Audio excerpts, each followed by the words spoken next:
नमस्कार, मैं पायल शुक्ला और आप देख रहे हैं इन 24 न्यूज। आइए एक नजर डालते हैं महाराष्ट्र की कुछ खास खबरों पर। देश की राजनीति से जुड़ी एक बड़ी खबर सामने आ रही है, जहां आम आदमी पार्टी के वरिष्ठ नेता राघव चड्ढा और उनके साथ कुछ अन्य राज्यसभा सांसदों के भारतीय जनता पार्टी में शामिल होने की खबरों ने सियासी गलियारों में भूचाल ला दिया। बताया जा रहा है कि यह संभावित दल बदल न सिर्फ आम आदमी पार्टी के लिए बड़ा झटका हो सकता है, बल्कि राष्ट्रीय राजनीति में एक नई समीकरण भी पैदा कर सकता है। वहीं अब इस बड़े दल बदल पर प्रसिद्ध समाज सेवक अन्ना हजारे की प्रतिक्रिया सामने आई है। भ्रष्टाचार विरोधी आंदोलन के प्रणेता अन्ना हजारे ने नेताओं के इस आचरण को अनैतिक और स्वार्थ प्रेरित करार दिया।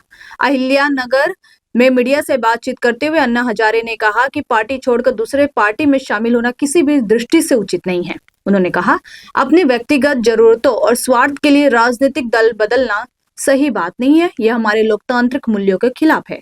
अन्ना हजारे ने इस दल बदल को संवैधानिक ढांचे के संदर्भ में देखते हुए कहा कि हमारे संविधान में ऐसे स्वार्थपूर्ण राजनीति का उल्लेख नहीं है। उन्होंने नेताओं को याद दिलाई कि देश की व्यवस्था और लोकतंत्र का आधार हमारा संविधान है। जब नेता केवल अपनी सत्ता की लालसा या सुरक्षा के लिए दल बदलते हैं तो वे संविधान की मूल भावना का अनादर करते हैं। अन्ना के अनुसार देश संविधान के अनुसार चलता है और जनप्रतिनिधियों का आचरण संवैधानिक मर्यादा के भीतर होना चाहिए। हालांकि अब तक केवल 3 सांसदों ने औपचारिक रूप से बीजेपी में शामिल होने का फैसला किया है। इतना ही नहीं, अन्ना हजारे ने आप पर हमला करते हुए कहा कि अगर पार्टी सही रास्ते पर चलती तो राघव चड्ढा और पार्टी के 6 अन्य राज्यसभा सदस्य पार्टी नहीं छोड़ते। पक्ष और पार्टी ने बदलाव लाना, बदलाव करना, इधर एक इस पार्टी से उस पार्टी में जाना, ये गलत है। संविधान में पक्ष और पार्टी का नाम कहाँ है, कहाँ लिखा है पक्ष और पार्टी?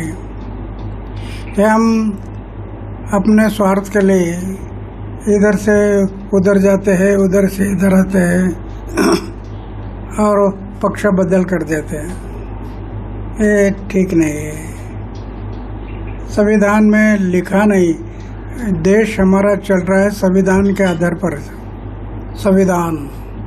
संविधान सबसे ऊंचा है।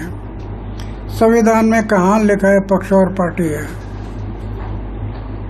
जब नहीं लिखा है तो हम क्यों अमल करना उस पर? ये ठीक नहीं है।